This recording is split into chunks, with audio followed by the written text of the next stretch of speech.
Good morning बेटा आज हम पढ़ेंगे चैप्टर 4 यानी चतुर्थ पाठ है हास्य बाल कवि सम्मेलनम, यानी कि हास्य बालकों का कवि सम्मेलन।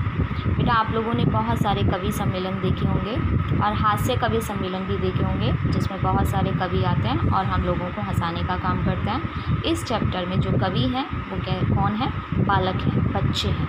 ठीक है। विविध वेशभूषा धारणा, विविध यानी कि विविध प्रकार की, अनेक प्रकार की वेशभूषा को धारण करने वाले चत्वार बालक व्यय यानी कि 4 समान आयु के बच्चे मंचस्य ऊपरी उपविष्टा यानी कि मंच के ऊपर बैठे हुए संति यानी हैं। ठीक है। अनेक प्रकार की वेशभूषा को धारण करने वाले 4 बालक मंच के ऊपर बैठे हुए हैं।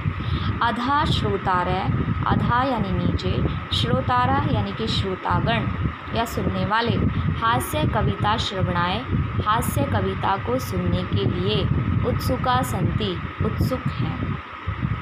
च कोलाहलम कुर्वन्ति, च यानी और, कोलाहलम यानी कि शोर, कुर्वन्ति यानी कर रहे हैं और शोर मचा रहे हैं या शोर कर रहे हैं। ठीक है।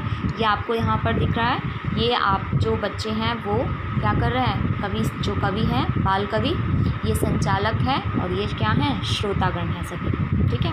अब यहाँ पर संचालक होता है मंच का संचालन करने वाला। ठीक है।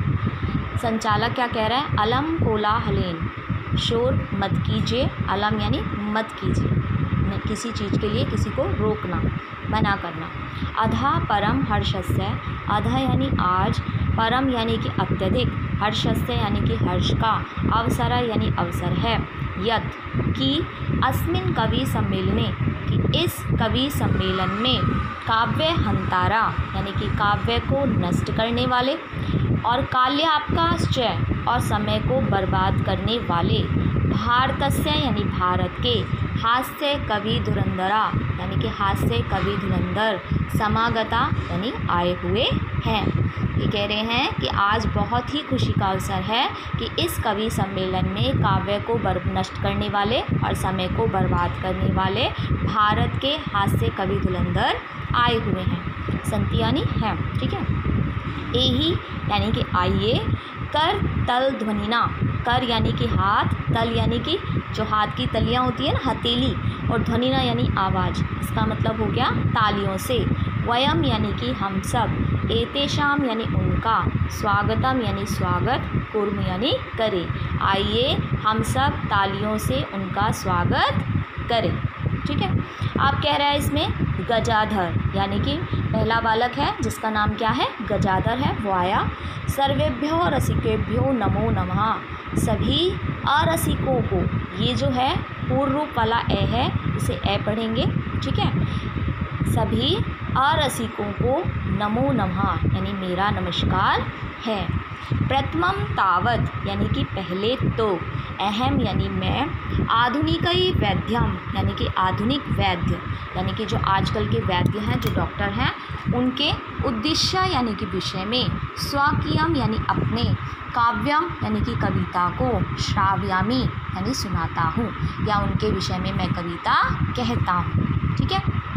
वैद्य राजा यानी कि हे वैद्यराज या हे डॉक्टरों, नमस्तुभ्यम यमराज सहोदर, यमराज यानी कि यमराज जो आप जानते हैं, जो शरीर को मरने के बाद ऊपर ले जाता है उसे क्या बोलते हैं? यमराज। सहोदरा, सहोदर का मतलब भाई, यमराज के भाई यानी कि डॉक्टर को क्या बोला गया है? यमराज का भाई। ठीक है। हे डॉक्टरों, यमराज के भाई, नमस्तुभ्यम आपको मेरा नमस्कार है। यमस्तु हरति प्राणान यानी कि यमराज तो प्राणान यानी कि प्राणों को, हरति यानी कि हरण करता है, परंतु वैद्य यानी कि जो डॉक्टर होते हैं वो प्राणान धनानि च, प्राणों का और धन का दोनों का ही क्या कर लेते हैं? हरण कर लेते हैं यानी दोनों को लेते हैं। सर्वहा उच्चई हसंती, सभी जोर से हंसते हैं। अब सेकंड आ रहा है यहाँ पर कालांतक। ठीक है बेटा। कालांतक, कालांतक क्या कह रहा है? अरे वैद्यास्तु, अरे के वैद्य है, सर्वत्र यानी कि सभी जगह, अस्तु यानी है, अरे वैद्य तो सभी जगह हैं, परंतु यानी कि परंतु, न ते मादृशा यानी कि मेरे समान, कुशला जनसंख्या निवारणेन, जनसंख्या को रोकने में कोई भी क्या है, कुशल नहीं है। ठीक है, या वैद तो सभी जगह हैं, लेकिन मेरे समान जनसंख्या निवारण के लिए कोई भी कुशल नहीं है। ठीक है, ममापि काव्यम इदम श्रवणंतु भवंता, मेरा भी कविता आप लोग सुनिए, मेरी भी कविता आप लोग सुनिए। चितां प्रज्वलिता दृष्ट्वा वैद्या विस्मः आगता, यानी कि चिता को जलता हुआ देखकर वैद्य आश्चर्य में पड़ गया, यानी कि वैद्य सोचने लगा। ना हम में न प्लस अहम निकलेगा, ना प्लस अहम, यानी कि ना तो मैं गता यानी कि गया, ना मैं भ्राता और ना ही मेरा भाई। मेरा भाई कौन, यानी कि वैद्य का भाई कौन था, यमराज। ठीक है, ना तो मैं गया ना मेरा भाई, तो कस्या इदम हस्त लाघवा, तो यह हाथ की जो कला है वो किसकी है। यहाँ पर आपका कस्य निकलेगा प्लस इदम निकलेगा, तो यह हाथ की कला किसकी है। सर्वा पुनः हसंती, सभी लोग फिर से हंसते हैं। अब है नेक्स्ट तुंदिला। तुंदिला बोलता है पेटू को, ठीक है, जिसका पेट बहुत मोटा होता है, बाहर निकला होता है, उसको बोलते हैं तुंदिल। तुंदस्य ऊपरी हस्तम आवर्त्यन, पेट के ऊपर हाथ को फेरते हुए। तुंदिला अहम भू, यानी कि हे मैं तुंदिल हूँ या मैं पेटू हूँ। ममापि इदम काव्यम श्रूयताम, ममापि यानी मेरा भी, इदम यानी यह, काव्यम यानी कविता को, श्रूयताम यानी सुनिए, और जीवने धार्यताम च, और जीवन में धारण कीजिए, च यानी और जीवन में धारण कीजिए। ठीक है, परान्नम प्राप्य दुर्बुद्धे, यानी कि हे मूर्ख, संबोधन का साइन है तो यहाँ पर होगा हे मूर्ख। परान्नम प्राप्य यानी कि पराये अन्न को प्राप्त कर कर। माँ शरीरे दया कुरु, यानी कि शरीर पर, दया यानी कि दया, माँ यानी कि मत, कुरु यानी करो, शरीर पर दया मत करो। परान्नम दुर्लभम लोके, यानी कि लोके यानी इस संसार में, परान्नम यानी कि पराया धन, दुर्लभम यानी कि दुर्लभ होता है, कठिन होता है।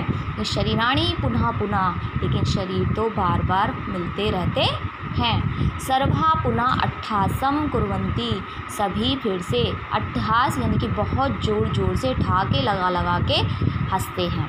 ठीक है, अब है नेक्स्ट चार वाक। आम यानी हाँ हाँ, शरीरस्य पोषणम सर्वथा उचितम एव, शरीर का पोषण सभी प्रकार से क्या है, उचित है। यहाँ पर आपका उचितम प्लस एव निकलेगा, सभी प्रकार से उचित ही है, एव यानी ही है। यदि धनम नास्ति, यदि धन नहीं है, तदा यानी तब, ऋणम कृत्वापि पौष्टिक पदार्थम एव भोक्तव्यम, तब ऋण कर कर भी पौष्टिक पदार्थ का सेवन करना चाहिए या उसका भोग करना चाहिए।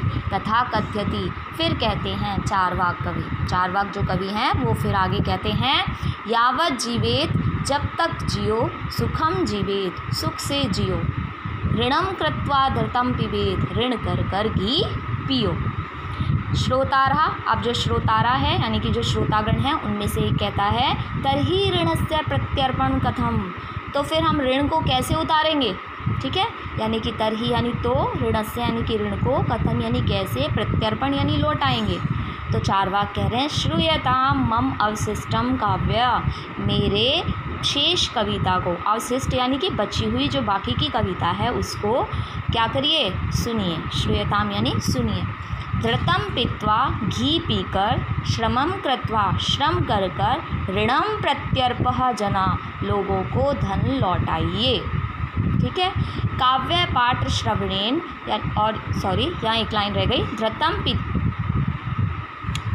बेटा इसी लाइन को वापस देखते हैं। धृतम पीत्वा यानी घी पीकर, श्रमम कृत्वा, श्रम कर कर, ऋणम प्रत्यर्पते जना, लोगों को धन लौटाइए। ठीक है, काव्य पाठ श्रवणेन यानी कि काव्य पाठ को सुनने से, उत्प्रेरित यानी कि मोटिवेट। ठीक है, एकः बालकः अपि, एक बालक भी, आशु कविता रचयति, आशु कविता की रचना करता है, और हासपूर्वक च श्रावयति, और हंसते हंसते सुनाता है। ठीक है, अब वो क्या कह रहा है बालक, बालक कह रहा है कि यहाँ पर श्रूयताम यानी सुनिए, श्रूयताम यानी सुनो, सुनो सुनो, हे सुनो सुनो, ममापि काव्यम मेरी कविता को सुनो। गजधरा कवि चैव तुंदिला भोज्य लोलुपम कालांतकम तथा वैद्यम चारवाक च नमामि अहम। अब जितने भी इसके अंदर आए थे तो गजधर, कवि, तुंदिल और भोज्य का जो लोलुप है यानी कि जो लालची था वो, कालांतक, वैद, चारवाक, इन सभी को मैं नमस्कार करता हूँ। काव्य श्राविता काव्य को सुन करके हा इति कृत्वा हस्ति, हा इस प्रकार कहकर वो हंसता है।